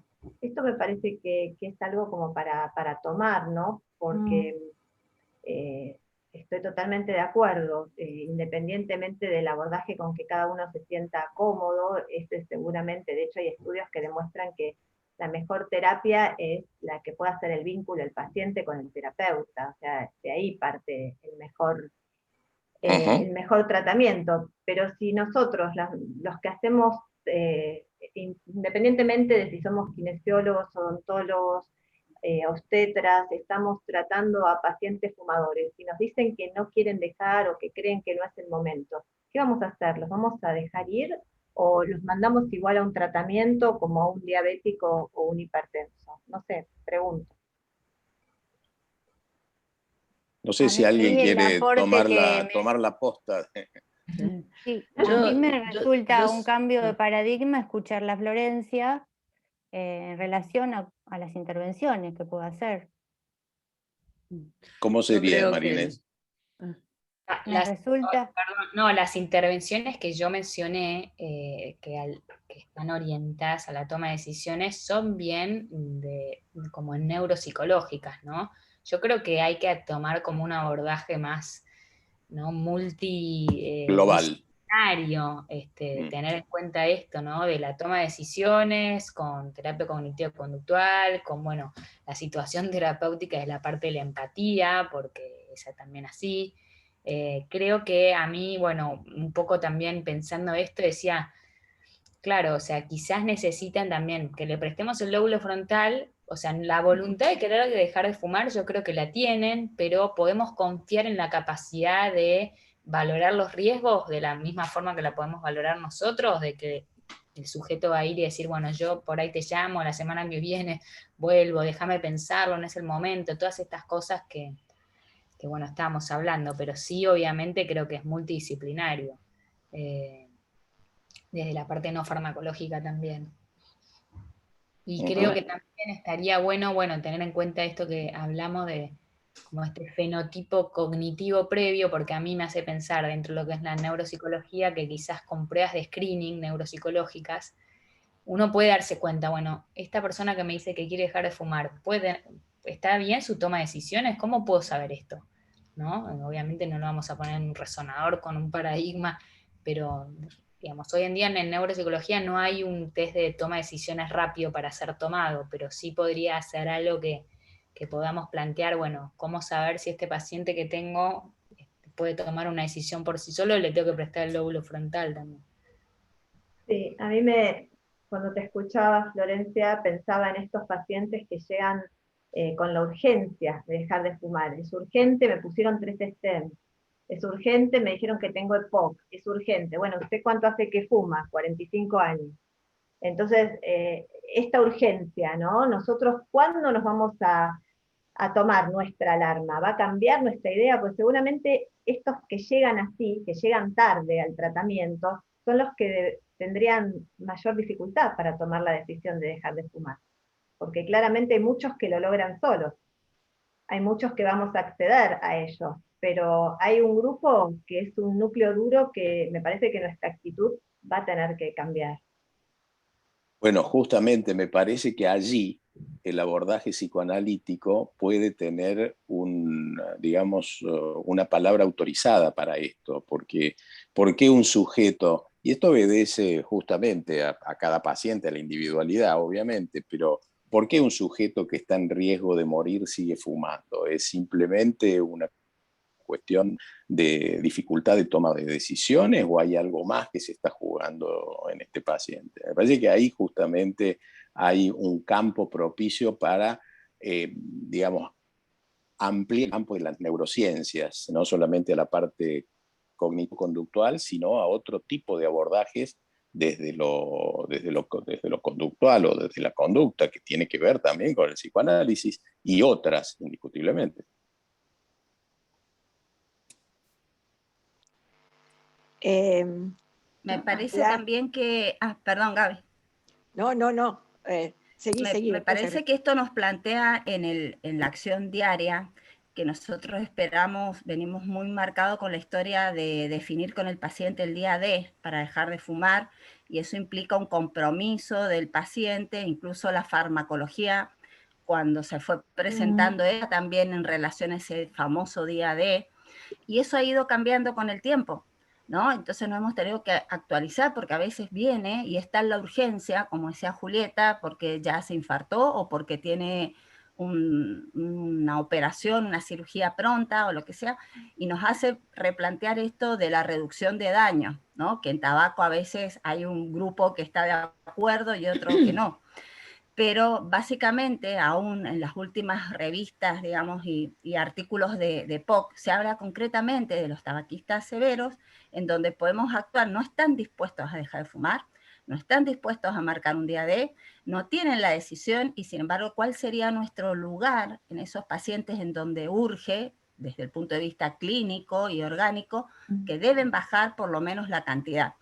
Entonces creo que eso ahí tenemos que empezar nosotros, que vemos muchos pacientes en forma diaria que quieren dejar de fumar, ver cómo nosotros podemos apuntar y cambiar nuestro discurso, o sea, también nuestras propias creencias, basado obviamente en la parte de evidencia científica, pero cómo podemos proponerles que no, si no pueden tomar esa gran decisión de dejar de fumar y de marcar un día D, si podemos ir trabajando en un descenso paulatino, donde probablemente no exija de su parte una decisión tan de un duelo, ¿no? De que dejan de fumar y que todavía no están en condiciones de hacerlo, pero sí nosotros podemos empezar a actuar hoy con un respaldo científico del avance por lo menos farmacológico, aún sin el día D, me parece que sería una estrategia intermedia, viable, en donde nos tenemos que ir entrenando. Muy bueno. Ese es todo un gran capítulo que hay con respecto a la reducción de riesgo, con lo cual muchos colegas no están de acuerdo, es el todo o nada. Yo tengo una postura con respecto a eso y me parece que es importante esto de la reducción del riesgo para los pacientes o para los sujetos que no pueden dejar o no quieren dejar de fumar totalmente. No sé qué opina el resto de la gente, pero me parece que la reducción del riesgo es un elemento, es un capítulo sumamente amplio y a debate, por supuesto, porque ya digo, no todo el mundo está de acuerdo, por el contrario, creo que la mayor parte no está de acuerdo. Y yo creo que además en todo esto tenemos que tomar la singularidad de cada paciente. Digo, tener una postura, cada uno tendrá la que sea, y desde la escuela o la profesión que tenga, pero no podemos olvidar la singularidad del paciente, porque el paciente que viene, como decía Julieta, con esta urgencia de me pusieron tengo que dejar de fumar, y algunos funciona esto y dejan de fumar, y en otros, pasado un poco el miedo, van aflojando, digamos, ¿no? Y me parece que tenemos que no perder de vista la singularidad y la historia de vida y la historia tabáquica de ese paciente. Y en ese sentido, me parece que la singularidad tiene que estar ahí bien atendida, digamos. Bien escuchada. Bien escuchada. Bueno, por eso, por ahí este método que yo les comentaba, del método proactivo, que es un método al que no estamos muy acostumbrados a llevar a cabo, principalmente porque nuestra situación sanitaria no nos deja hacerlo de la manera que querríamos, ¿no? Tener ese seguimiento, ese acercamiento, una hora para estar con el paciente, organizarle, qué sé yo, las consultas, ver qué es lo que le pasa, cuáles son sus interacciones, sus comorbilidades. Yo a veces les planteo un paso a paso, no decía, bueno, porque a mí me toca tener al infartado, que es hipertenso, diabético, tiene todos los factores de riesgo y encima fumo, y cuando no, tiene alguna patología psiquiátrica también, que ahí pongo un límite, yo porque hasta ahí no llego, ya la llamo a alguna de las chicas, pero es bastante, digamos, complejo. Entonces, si uno les pide afrontar todos los factores de riesgo de una sola vez y en forma abrupta, es como una mochila muy pesada. Entonces, yo les juego de, bueno, vamos a empezar por esto que molesta menos, que me va a llevar más tiempo. Siempre apunto a que el tratamiento para dejar de fumar me lleva un tiempo grosso, así de 3 meses, y en cambio, por ejemplo, el tema de la alimentación es más prolongado, la actividad física para siempre, o sea, entonces voy como buscándole como un tratamiento escalonado en función del tipo de paciente, ¿sí? Porque eso, y les permito, digamos, que, a ver, bueno, conseguime qué te parece que podés hacer, o cómo podría ser, hacerlas, por ejemplo, las planillas de técnica, que debemos hacer todo, y que las reviso paciente por paciente, a ver qué más, ¿no? Contame tu día.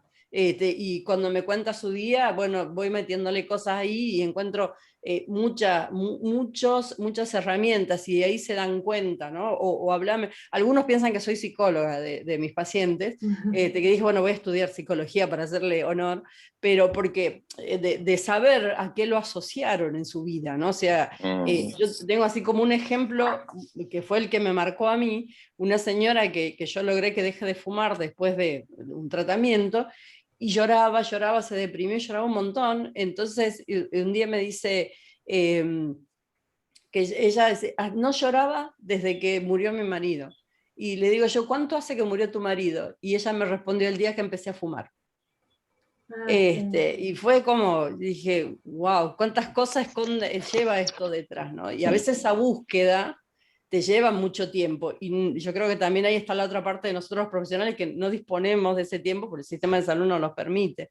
Pero por eso pensar en un modelo que nos permita a nosotros acceder más y a ellos participar para que pueda alivianar también nuestra carga, ¿no? Ayuda los talleres, hay muchas cosas que pueden ayudar, y yo la verdad que cuando lo leo que lo hacen los españoles y eso, me digo, ¿por qué nosotros no podemos? Pero parece un sueño. Yo creo que igual que es un tipo de gestión que va a llegar, o sea, ¿no? Donde se trabaje con el paciente también formando parte de su tratamiento.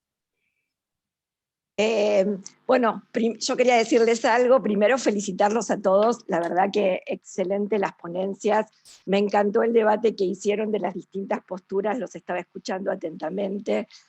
Lo de Florencia, sí, me parece que tenemos que empezar a cambiar, y como dice Julieta, no podemos seguir siendo tan tolerantes. Y quería hacer una diferenciación entre que por ahí el paciente que viene al consultorio de cesación, que yo considero que está mucho más motivado que probablemente lo que él registre, porque creo que viene con un concepto de cambio previo a pedir una ayuda a tomar la decisión, pero también está el otro que queda en esta consulta que todos hacemos por fuera de la cesación, y donde vamos a tener que aprender si no podemos tratar a derivar y a empezar a entender este concepto de que es un poco más urgente y con menos tolerancia, ¿no?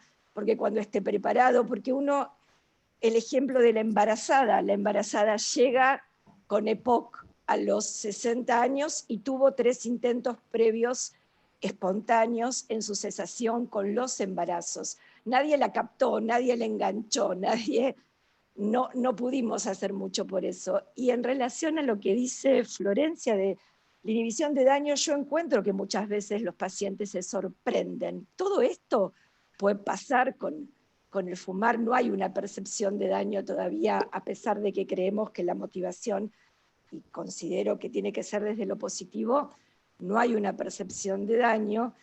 Y a mí me pasa ahora en Favaloro que vienen todos incendiados, y vienen que se infartaron en pandemia y tienen 3 stent, y quiero dejar de fumar. Y la verdad que los tiempos ya casi, y bueno, y les pongo tratamiento. Y voy viendo, porque en realidad son pacientes que van a ir dentro de un tiempo a trasplante, y esto lo cambié porque cambió donde trabajo, ¿no? Esta espera que ya no, donde escucho, donde evalúo, pero que tengo que intervenir desde un lugar diferente, porque son, como dice Adri, pacientes que están sumamente en riesgo. Pero bueno, los felicito, súper interesante, muy, muy interesante. Bueno, no sé si alguien más quiere hacer algún aporte. Sí, yo quería, primero que nada, volver a felicitarlos, realmente súper interesante, creo que nos lleva a reflexionar y evidentemente a plantearnos un cambio en lo que es nuestra intervención, y que posiblemente esto también lleve a la necesidad de una especialización cada vez mayor, ¿sí? Entonces, si nosotros pensamos un poco en el nivel o en el grado de intervención que tienen hoy los agentes de salud en general en lo que es la temática, que es muy reducido, y bajamos con una mirada como la que estamos, o con un nivel de intervención como el que estamos planteando hoy, y va a ser un poco difícil seguir sumando, involucrando al equipo de salud. Por eso digo, pienso en esto, ¿no? Siempre hablamos de los expertos en tabaquismo, y quizás sea momento de empezar a pensar en la intervención que estamos planteando desde el punto de vista de una especialidad. Por ahí es una utopía, ¿no? Pero evidentemente esto requiere un replanteo de la intervención, y hablar en este nivel con gente que recién se está iniciando en lo que es el abordaje del tabaquismo, por ahí más que lograr sumar profesionales, los podemos llegar a asustar un poquito, por eso esto de la especialización. Y lo otro que me hace por ahí un poco de ruido y me lleva a pensar cómo poder trabajar con ese fumador que no quiere dejar de fumar, ¿sí? Porque por más que nos inclinemos más para el tratamiento farmacológico, tendría que tener adherencia a ese tratamiento. Entonces esto que se plantea de, bueno, ¿cómo hacemos con el que no quiere? Yo lo veo difícil, pero bueno, hay un montón también de otras herramientas desde lo psicológico que no poseo, y claramente el trabajo multidisciplinario sería clave. Perdón, Silvia, mira, yo creo que... sí. Bueno, no, decía que, por ejemplo, yo te lo comparaba con el tema de hipertensión arterial, ¿no? En hipertensión arterial, bueno, le preguntás al paciente si quiere recibir tratamiento. Vos le decís, bueno, usted es hipertenso y tiene que tomar esta medicación porque si no la presión, y le das toda la explicación. Y pasa que vuelve y dice, no la suspendí porque me sentí bien, ¿no? Y entonces también lo tendría que decir, no, ¿qué hago? No, le vuelvo a controlar la presión y digo, bueno, la presión volvió a estar alta, así que le tengo que volver a indicar porque mire que le puede pasar esto, no se ve. Y así, a veces hasta la tercera, cuarta consulta que vuelve y lo suspendió solo porque cree que porque si deja de comer sal ya se va a resolver, porque si deja de hacer esto otro ya se va a resolver. O sea, también tiene el paciente, digamos, hipertenso, sobre todo el paciente joven. O sea, yo trabajo en el hospital militar donde tengo mucha gente joven que son Superman, de hecho son súper poderosos, ellos no pueden tener presión alta, y te suspenden muchísimo el tratamiento y vuelven. Entonces, bueno, pido algún marcador de riesgo y cuando puedo, digamos, mostrarle algo, bueno, ahí se empiezan a preocupar, pero creo que es la persistencia, ¿no? Lo que nos pasa con el tabaquismo es, bueno, usted fuma, tendría que dejar, cuando quiera venga que yo lo ayudo. O sea, me parece que ahí por ahí nos estamos perdiendo, ¿no? Tendríamos que acoplarnos a los sistemas, o sea, paciente de alto riesgo, listo, tengo que iniciarte tratamiento para esto, porque esto es bueno para vos por esto y por esto, punto. Y después sí, por ahí se va a su casa y no te lo compra y vuelve, te dice, y cuando vuelve, vuelta, empatía, ¿qué pasó? ¿Por qué no lo tomaste, te hizo mal, qué sé yo? Bueno, no, es importante por esto, y largas de nuevo. Y bueno, hasta que vayan igual. Creo que es ahí donde nosotros tenemos que cambiar, y me incluyo, porque yo todavía hasta ahora estaba en la pregunta, en el Prochaska, salvo en los pacientes que están internados y que sabemos que son fumadores severos y que se le pone parche una vez que se estabilizan, el resto esperaba todo la parte de la historia clínica, las interacciones.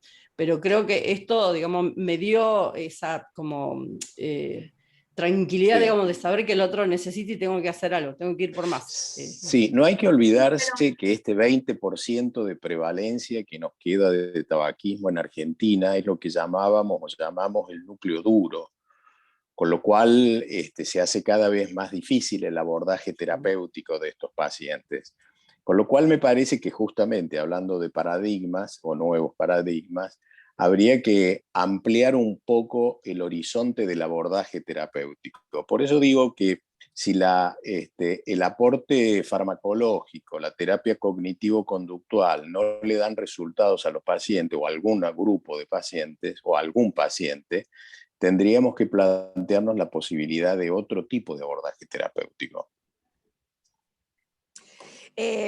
Yo quería sumarme un poco al comentario de Silvia, que entiendo un poco a dónde va esta cuestión de qué pasa con el médico de atención primaria que recibe en un contexto donde no tiene todas las herramientas de habilidades o de tanto bagaje para la cesación, como lo estamos hablando ahora, y necesita tomar una decisión. Bueno, por ahí tendríamos que pensar que esos médicos tienen que formarse en esta historia de entender que por ahí este paciente no puede tomar por sí mismo la decisión, que él con su conserjería lo puede ayudar, y si no puede hacer nada, lo puede derivar, empezando a entender que también la derivación es un sistema que también lo ayuda a tomar una decisión, pero que él está por ahí, como dice Florencia, como estamos discutiendo acá, con una alteración en su capacidad de decisión, con una imposibilidad de evaluar los daños o el riesgo, y que con este concepto él pueda actuar por sí mismo o derivar a otro, ¿no? Un poco evaluándolo pensando en lo que decía Silvia, ¿no? Que No, a mí también se me plantea en la atención primaria, cuando pasan pacientes que vienen por control clínico y consideran que fumar es un dato más. No, claramente la derivación sería clave. Yo lo planteaba un poco pensando en esto de la formación en sí, ¿no? Porque con este nivel de profundidad que estamos hoy discutiendo el tema, el abordaje, a un médico de atención primaria no le podemos hablar en este nivel. Entonces, por eso hice por ahí un poco, hice referencia a lo que es la especialización. Veo que con este nuevo paradigma cada vez necesitamos estar mejor formados y con una mirada más amplia en el abordaje del tabaquismo. Entonces, así como hablamos de distintos tipos de intervención, la breve y la intensiva, y bueno, también la intervención puede llegar a diferenciarse por otros aspectos. Y al médico del primer nivel de atención, formarlo como nosotros veníamos formándonos hasta ahora, y que las intervenciones específicas e intensivas sean o estén a cargo de otros profesionales o de otros equipos con una formación más profunda en la temática, y ahí sí, después el trabajo en red, articulación, todo bárbaro. Está bien, bueno, sí. Porque si no, se va a hacer muy difícil. Y es así, Silvia, claro, sí, me parece que es así, digamos, como así. distintos, ¿sí? Sí, es así. Vos sabés, Silvia, que hace unos años en la Sociedad Argentina de Cardiología, junto con el gobierno de la ciudad, hicieron una especie de formación, le pidieron a la sociedad que le diera formación en prevención cardiovascular a gente de atención primaria, médicos de familia, médicos clínicos, pediatras y obstetras, y no me acuerdo qué otra especialidad más había.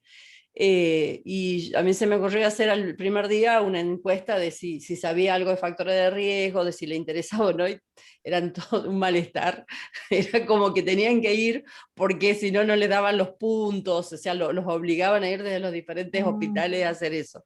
Cuando terminó, era una por mes, fueron 3 meses que le dimos el lípido, hipertensión, tabaco, todo. Cuando terminó todo eso, sumados, yo para levantarles, motivarlos, les agregaba ¿cómo se llama? Un break en el medio, y al principio me acuerdo que lo primero que le puse fue medialunas, y habíamos hablado de lípido ese día, y le puse medialunas y café. Entonces empezaron, pero qué raro, ¿no? Porque si nos están hablando de lípidos y nos dan media luna, bueno, tuve que modificar el break hasta el final, y terminamos con todo un break saludable al final. Y al final volví a repetir la encuesta y me encontré con muy buena onda y con muchas ganas de aprender, ¿no? Lo que me hace pensar esto que vos decís, ¿no? Que seguramente va a faltar mucha de esta formación, y estaría bueno abrirle estas puertitas de que existen estas posibilidades, y sobre todo con la tecnología de que tienen acceso, ¿no? Porque, por ejemplo, desde ASAT pueden entrar, preguntar, y siempre se trata de responder. Creo que son oportunidades que estaría bueno de alguna forma, ¿no?, explotarlas, llegar también a todos los colegas. Quiero hacer un pequeño aporte. En verdad, contarles, yo soy médica de atención primaria de hace 25 años, y trabajo también en el Ministerio de Salud de la provincia de Buenos Aires, con Silvia y algunas compañeras que también están acá. Así que para mí, en principio, agradecerles haber podido participar de este espacio, un lujo, bueno, escucharlos, y bueno, tantos expertos en el tema, y contarles que un poco esto que ustedes decían del trabajo en equipo, lo interdisciplinario, las derivaciones, bueno, todo eso es lo que uno arma artesanalmente, digamos, y con mucha lucha y esfuerzo en los espacios pequeños de atención, ya sea en un CPA, en un CAPS, en un centro de salud, como para poder trabajar en cesación tabáquica. Obviamente que uno desearía que esto fuese formal y bueno, realmente hubiese un sistema que apoye y que acompañe todo esto. Pero la verdad que creo que para los médicos de atención primaria sería maravilloso poder acceder a a interactuar con ustedes. Hay muchas personas interesadas, distintas especialidades. El psicoanálisis para nosotros ha sido un apoyo fundamental por la formación que tienen casi todos nuestros compañeros de los CPA, por ejemplo, y que han ayudado mucho en el seguimiento, en el tratamiento de los pacientes que quieren dejar de fumar.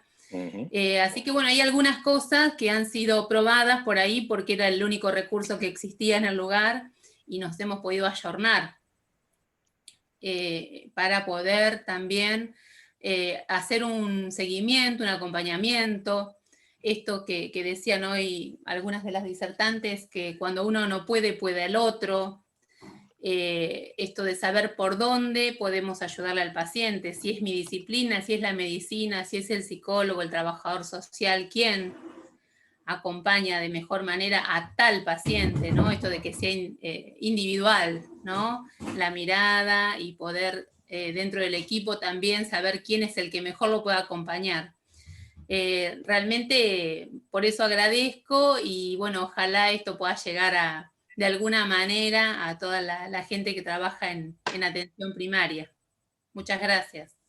No, gracias a vos. No sé si alguien, bueno. si querías, Marta, vos hablar, me parece que querías decir algo. Quería decir algo cuando estábamos hablando de las derivaciones y la importancia de formar equipos interdisciplinarios, porque en atención primaria no solo hay médicos, hay otras profesiones. Entonces me parece que la importancia o el pilar de formar equipos interdisciplinarios y llegar desde ASAT y desde donde lo que se plantea a todo tipo de profesionales, porque si no queda como muy radicalizado en el médico y en la responsabilidad del médico, cuando puede haber un equipo que pueda tomar diferentes pacientes, cada uno en su singularidad. Nada más que eso. Nosotros, voy a hablar voy a hablar en nombre del programa de la provincia. En su momento, esos 2 años que estuvimos haciendo capacitaciones y las que vamos a reiniciar a la brevedad, están enfocadas a todos los agentes de salud, ¿sí? El médico es un integrante más del equipo y convocamos siempre desde el administrativo hasta todas las profesiones que forman parte de un centro de salud. Y en ese sentido seguimos trabajando y ya que estamos en algún momento los vamos a convocar para alguna actividad, digamos, en articulación entre el programa y ASAT, un poco siguiendo la línea que había planteado María, pero bueno, la mirada esta la tenemos, Marta, no... El médico... No hablé del ministerio en particular, de todos nosotros. Ya sé. No, sí, ya sé. También es cierto que, bueno, es difícil que se involucren. Nosotros estamos muy sesgados por el tema. Pero a mí, yo creo, lo último, me parece que es un tema complejo. Ya que citamos filósofos, podemos citar a Edgar Morin y ver esto de la complejidad, y me parece que es muy bueno poder discutir entre nosotros y después ver a cada público cómo podemos bajar la información. Bajarla en el sentido de poder transmitirla lo más claro posible. Me parece que nos estamos planteando simplemente un paradigma, que es esto de cómo un adicto a la nicotina, un tabaquista, una persona toma una decisión y cómo los profesionales del equipo tomamos otras decisiones. Creo que la reflexión está ahí y la complejidad del tema también está ahí. Pero bueno, eso quería decir nada más. Bueno, está bien. No sé si alguien tiene alguna otra participación, quiere participar, quiere decir algo. Cerramos acá. No hay preguntas. No hay preguntas. Importante, los de la comisión directiva de ASAT nos quedamos 2 minutos reloj para definir un tema del Congreso Argentino de Uruguayo. Prometo que son 2 minutos reloj, no se vayan. Bueno, yo les agradezco la participación a todos y la invitación a coordinar. Solamente quería preguntar si Asad tiene algún problema de género. Bendito tú Bueno. Tenemos muchos problemas. Ese no sabía que también lo teníamos. Tenemos también ese. Pero bueno, vamos en busca de soluciones. Busquemos soluciones. Empecemos por el diagnóstico. Claro, tal cual. Es la medicina femenizada. Yo creo que pasó por... Hay un género muy dormilón. Me sentí en desigualdad. En desigualdad de condiciones. No, para nada. Gracias por estar acá. Gracias por estar. Gracias, Fernando, por tu coordinación, por acompañarnos, por aguantarnos a todas. Bendito eres. No te vayas. Bueno, un beso a todas y muchas gracias. Chao. Gracias a todos. Chao. Habernos visto. Un beso. Un beso. Beso, beso.